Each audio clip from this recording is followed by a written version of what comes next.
The dawn broke over the weather-worn hills of Oak Ridge, a sleepy mountain town nestled in the Pacific Northwest. A veil of mist still clung to the ground, and dew shimmered like glass on every blade of grass. Inside a creaky, cedar-scented house near the outskirts, 27-year-old Jonah Caldwell adjusted the collar of his shirt, his nerves buzzing with anticipation. Today wasn't just another day. It was the day. He had an interview with Creststone Creative, a regional design firm known for blending eco-conscious branding with adventure-based product lines. Jonah had been crafting mock campaigns for their catalogs since his junior year of college, dreaming of the moment he'd walk through their glass-paneled doors not as a fan, but as a team member. As he packed his sketch pad and digital portfolio into his leather messenger bag, a steaming mug was slid in front of him. "Drink up. Might help take the edge off," said Vincent, his stepfather, his tone neutral but his eyes too alert. He leaned against the counter in his flannel jacket, arms crossed. Jonah hesitated. The mug looked ordinary, but something about the aroma was wrong. It carried a metallic sharpness masked poorly by cinnamon. His stomach coiled. "Thanks. I'll take it with me," Jonah said, forcing a smile. Vincent nodded, lips pressed into a line. "Big day. Be a shame if anything tripped you up." That was Vincent, tactful in tone, insidious in subtext. He'd married Jonah's mother, Elise, 4 years ago after meeting her at the local medical clinic where she worked as a nurse. At first, Vincent was the helpful handyman type. But over time, his demeanor hardened, especially toward Jonah. With his background in welding and construction, Vincent had little respect for Jonah's creative aspirations. He often scoffed at his career path. "Art school? You should have learned a trade. Posters don't put roofs on houses." The words echoed as Jonah walked toward the door. Elise had already left for her early shift.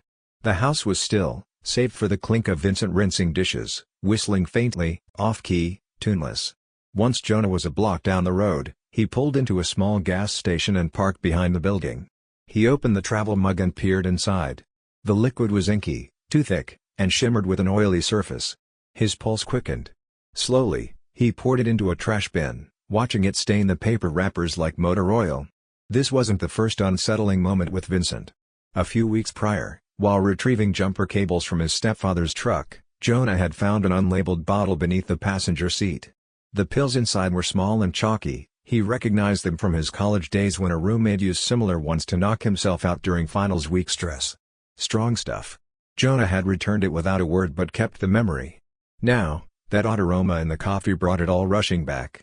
He sat in his car for a moment, breathing slowly. Maybe it was paranoia. Maybe it was something worse.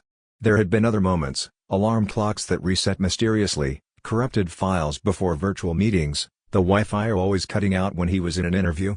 Jonah's gut clenched. Vincent didn't want him to leave. Didn't want him to succeed. Maybe not out of malice. Maybe just to preserve the status quo, his authority in the house, Elise's attention, the quiet control he held over everything. Jonah rolled down the window, letting the cold air bite his face. He pulled out of the lot and drove toward a small cafe across the street from Creststone. As he sipped a new, clean cup of black coffee, he didn't review his talking points or recheck his mock-ups. He sat in silence, connecting the dots in his mind. When he finally entered the sleek office lobby with its exposed beams and recycled wood counters, he was no longer just a young man interviewing for a job, he was someone ready to step out of a shadow that had grown too long. A receptionist greeted him with a smile. "Jonah Caldwell? They're ready for you." He stood, heart steady. The coffee hadn't entered his system, but clarity had. And for the first time in months, maybe years, he wasn't second-guessing his instincts. "This isn't just a job interview," he thought as he walked through the glass doors. "It's a beginning. A shift. The moment I stop letting fear define my choices." And Vincent? Let him sit at the kitchen counter, whistling into the void. That game, whatever it was about to be over. Creststone Creative's office smelled faintly of pine and printer ink, and the warm wood accents gave the space a comfortable, modern rustic vibe. Jonah sat on a couch near the floor-to-ceiling windows, a hot mug of cafe-bought coffee in his hands, his portfolio neatly arranged on the seat beside him. The sun cast angled shadows across the polished concrete floors, and somewhere down the hallway, he could hear laughter and conversation. These people were his tribe, marketers, designers, storytellers. But in the back of his mind, the events of the morning buzzed like static. He had nearly drank it. Vincent's words, the tone, the flicker of something smug in his eyes, it all aligned now. The unexplained accidents of the last year weren't accidents. They were patterns. He thought of the first time he noticed something was off. His alarm had failed to go off before a virtual client pitch. He'd blamed his old phone, upgraded, and moved on. But it happened again. And again. One time, the pitch deck he'd worked on for weeks had mysteriously disappeared from his laptop the night before delivery. Files corrupted. The recovery software hadn't helped. He remembered how Vincent had shrugged and muttered, "Technology, huh?" with mock concern. And then there were the interviews that never quite happened. Video calls that froze at critical moments, Wi-Fi that died inexplicably. Vincent always nearby, always passive. Jonah hadn't seen it for what it was. Not until now. The interview went smoother than expected. He spoke passionately about sustainable branding and storytelling. He showed Creststone's team his redesigns, mock-ups for spring campaigns based on local adventurers and ecotourism. The creative director was impressed. "You think like a customer but design like a strategist," she'd said. 2 hours later, Jonah stepped out of the building with a job offer in hand and a start date 2 weeks out. He didn't text his mother right away. He needed time to think. Back at the house, Jonah pulled into the driveway slowly. Vincent's truck was parked at an angle like always, slightly crooked, occupying more space than necessary. It felt intentional. Inside, the house was dim. Jonah walked in and was hit by the sour smell of vomit.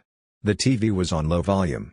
On the couch, Vincent was hunched over a plastic bucket, his skin clammy, a sheen of sweat on his forehead. Next to him sat the travel mug, Jonah's mug. Their eyes met.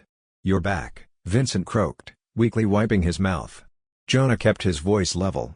"Yeah. Interview went great. Got the job." Vincent blinked, and a flicker of disbelief crossed his face, followed by something else, fear? Guilt? Whatever it was, it passed too quickly. His mother, Elise, appeared from the hallway, her expression tight with concern. "He's been sick all day," she said softly, pulling Jonah into a hug. "I'm so proud of you." Jonah didn't respond immediately. His eyes were fixed on the mug. "What happened to him?" he asked casually. "Food poisoning, I think," Elise replied. He said he felt fine, then, bam, running for the bathroom. "Must have been the diner." Jonah tilted his head. "Diner? He didn't go anywhere this morning. He was here when I left." There was a pause. Elise looked back toward the living room, visibly uncertain now. Later that night, once Vincent had passed out on the couch, Jonah sat at his small desk and opened the drawer where he kept the bottle, an unmarked orange plastic cylinder, the label long gone. He'd swapped it out weeks ago with a decoy and kept the real one, unsure why. Inside were crushed remnants of pale blue pills, sleep aids strong enough to knock someone out cold. He turned the bottle in his hand, then tapped it gently against the desk. The fine powder that had settled along the base stirred, shimmering faintly in the light. Whatever Vincent had hoped to accomplish by lacing the coffee, it hadn't worked. And Jonah had a feeling the older man had helped himself to the pot after Jonah left. The irony was almost poetic. The next morning, the household was eerily quiet. Vincent stayed in bed, groaning occasionally. At breakfast, Elise filled the silence with forced chatter about the weather and Jonah's job. Vincent barely glanced up from his toast. "How are you feeling?" Jonah asked as he poured himself cereal. Vincent's grunt was dismissive. "Fine. I'm looking at apartments today," Jonah added. "Now that I've got the job, time to move out. Hoping to be gone by next weekend." That got Vincent's attention. His head snapped up. "Already? No sense in waiting," Jonah replied smoothly. "I've saved enough.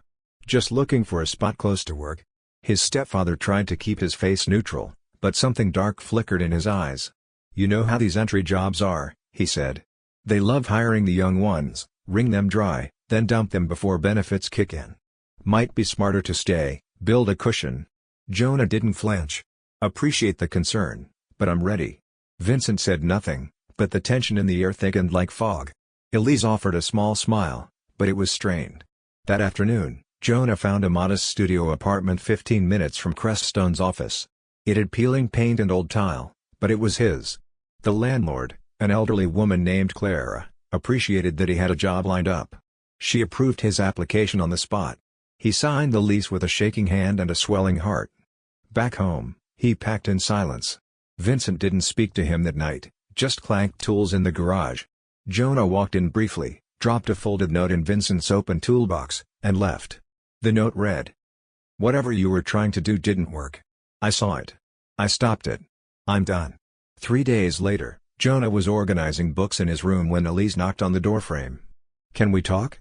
she asked. Her voice was soft but urgent. He nodded. She sat beside him, hands trembling. "Vincent told me you've been threatening him. That you left a note in the garage." Jonah's jaw tensed. "Did he tell you about the coffee?" She blinked. "What?" "The coffee he made for me. The one he drank by accident." Her face twisted in confusion, then concern. Jonah stood, opened his desk drawer, and placed the unmarked bottle in her hands. "I found this in his truck weeks ago." She stared at the bottle, then at Jonah. "That's a serious accusation," she whispered. "I know. That's why I didn't say anything before. But it's not the first time. Messed up alarms, deleted files, sabotaged interviews. This was the final straw."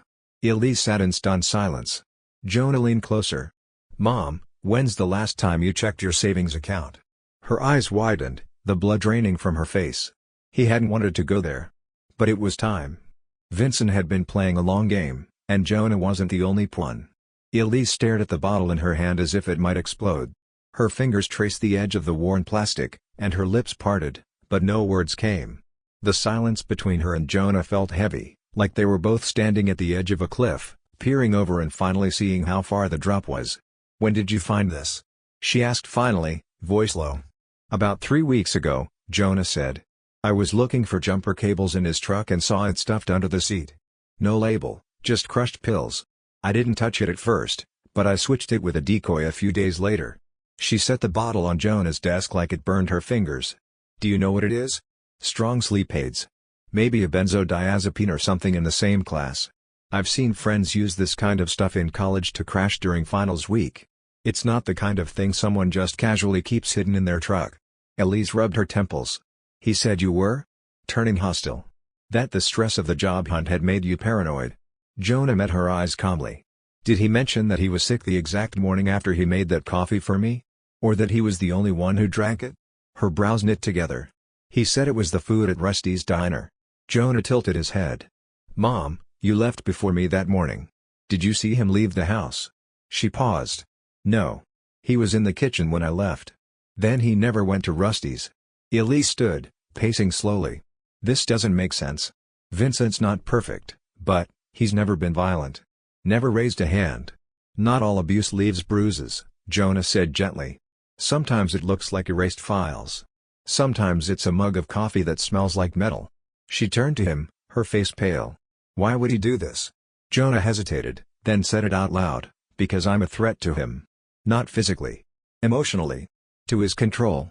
You and I, we had a life before him. You were my mom. My safe place. And the more I grow, the more I become independent, the less control he has over you too." She didn't respond.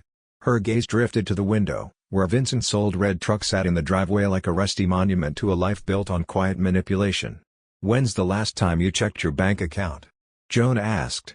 Her face twitched. "Vincent handles the bills. He said he didn't want me stressed." Jonah nodded slowly. "That's what controlling people do. They frame their manipulation as protection." She sank into the chair, eyes glossing over. "A month ago," Jonah continued carefully, "I saw a letter from the credit union. A low balance warning with your name on it. But I know how careful you are with money. You pack lunch every day. You clip coupons. You reuse everything. That account should be fine, unless someone's bleeding it." Elise's voice cracked. He said he needed cash for truck parts. For emergencies. I didn't question it." "You're not alone," Jonah said gently. "He's been isolating us both." For a long time, Elise said nothing. Then she stood and walked to the hallway. "I need to check something." Jonah heard drawers opening in the bedroom, followed by the sound of shuffling paper. Minutes passed. When she returned, her face was ashen. "My savings account is almost empty," she whispered. "And the joint account has dozens of withdrawals I don't recognize. Just under the notification threshold. Small amounts. But over years." Jonah's chest tightened. "Mom, listen to me. This is not your fault." Tears welled in her eyes, but she wiped them away roughly. "No. No more of this. He's not going to ruin anything else." She was quiet for a moment, then her voice shifted, no longer broken, but steel-edged. "I'm going to the bank tomorrow. I'm opening a new account. I'll freeze the ones he can access. I'll call a lawyer. My old friend Carrie works in family law. Jonah blinked at her transformation. "Do you want me to stay? I can push back the move." She shook her head. "No. You need to start your life. You've waited too long already. You go. I'll handle this." "Are you sure?" She nodded, but there was fire behind her eyes now. "He underestimated both of us." Over the next 2 days, Elise moved with determination. She called the bank and spent hours reviewing statements. She withdrew what little was left and moved it into a new account under her name only. She didn't speak much to Vincent, only what was necessary. He, in turn, grew tense and suspicious. His usual commentary about Jonah's soft career and art school dreams stopped. He began watching them both like a man sensing the ground shifting beneath him but not knowing why. Jonah packed his things silently in his room, but his ears stayed alert. Every whisper from Elise, every creak of the house, every word that hinted at confrontation. On Friday night, Elise pulled Jonah into the kitchen. "I've frozen everything he can touch," she whispered. "Savings. Retirement. Even the utilities are now tied to my new account. The only thing I haven't done yet is file for divorce, but I've got an appointment Monday. I want to wait until you're out, just to be safe." Jonah nodded, both proud and worried. "What if he snaps? I'll stay with Aunt Carla a few days after I file. She's expecting me." "You thought of everything," he said, genuinely impressed. She offered a sad smile. "I've had years to observe. I just never let myself believe." That night, Vincent cornered Jonah in the garage while he was loading the last box. "You're really going, huh?" he said, sipping a beer. "Running off to be a billboard painter or something?" Jonah didn't rise to the bait. "It's a marketing job. Full benefits. Creative control. Room to grow." Vincent leaned closer, eyes narrowing. "You left a note in my toolbox." Jonah met his stare. "Figured you'd appreciate clarity." The older man smirked, but his confidence seemed thin. "You know, jobs like that don't last. One slip-up, one bad review, and poof, back home. Back where you belong." Jonah's voice was calm but steady. "That would be unfortunate. Especially if someone were being investigated for forged withdrawal slips and possession of unprescribed narcotics." Vincent's face paled. "You don't know what you're talking about." "Maybe not," Jonah said. "But Mom's lawyer might." He turned, loaded the final box, and walked into the house without another word. Later, as he lay in bed for the last time under that roof, he listened. Muffled voices rose behind his mother's closed bedroom door, hers strong and unrelenting, his defensive and cracking. Jonah didn't need to hear the details. The storm had arrived. And Elise was no longer hiding from it. The Saturday morning of Jonah's move arrived with a bitter wind and the promise of change. Light filtered through the clouds above Oak Ridge, casting long, shifting shadows on the driveway. Jonah tightened the last strap on a box in his car's backseat, his hands steady despite the emotions roiling beneath the surface. He had slept barely 3 hours, haunted not by fear, but by anticipation, of a future finally within his grasp, and the uncertainty of what he was leaving behind. Inside, Elise stood near the kitchen window, her eyes distant but firm. She'd packed an overnight bag, tucked discreetly in the hallway closet. A friend from church, Marta, who had always disliked Vincent, had agreed to let her stay for a few nights after Elise made the call on Monday. Elise's phone sat on the counter, buzzing intermittently. The divorce attorney had confirmed their meeting. The bank investigation was underway. And now all that remained was getting Jonah safely out of the house. He came in from the garage with the last box in hand, eyes sweeping the living room one last time. The couch where he and his mom used to watch nature documentaries. The old wooden bookshelf he helped assemble when he was 16. The floor lamp with the bent leg from the time he tripped during a Christmas dance routine. Vincent was sitting at the dining table, a cup of black coffee in hand, watching. "Off to the big city life," he said with a tone that danced between sarcasm and disdain. Jonah didn't answer. "You know," Vincent continued, swirling the coffee in slow circles, "your mother's been a mess since you told her you were leaving. She won't say it, but she's upset. She feels abandoned." Jonah raised an eyebrow. "She told me she was proud." Vincent gave a mirthless chuckle. "People say all kinds of things when they're emotional. Doesn't mean they mean it." Jonah took a deep breath. The manipulations were like smoke now, transparent, choking, but no longer invisible. "I think she meant it. You're just not used to us making decisions without your input." Vincent's jaw clenched slightly. "You think you're clever, don't you?" "I think I'm tired," Jonah said. "Of being undermined. Of unexplained tech failures. Of alarms being tampered with. Of sabotage." Vincent's lips twitched. "Still pushing that nonsense, huh?" Jonah stepped closer, voice low and calm. "You've been losing control, and you knew it. That's why you tried to take it back with that coffee. That's why you've been draining my mom's savings. Little by little, thinking no one would notice." Vincent's smile faded. "Don't worry," Jonah added, "we noticed. The bank noticed. They're looking into those withdrawals. Into the account activity. Into your signature on forms Mom never signed. You're bluffing." Jonah took out his phone, tapped a few times, then turned the screen toward him. A photo of one of the bank's flagged statements filled the screen. He didn't need to show it to Vincent, just the gesture was enough. "You have no proof those were mine," Vincent said, but the color had begun draining from his face. "No? Well, the pill bottle you left in your truck didn't have a label either, but I'm sure the cops might find it interesting. Especially after what happened to you the day of my interview." Vincent's cup shook slightly in his hand. Jonah continued, "You ever wonder what might have happened if I had drunk that coffee?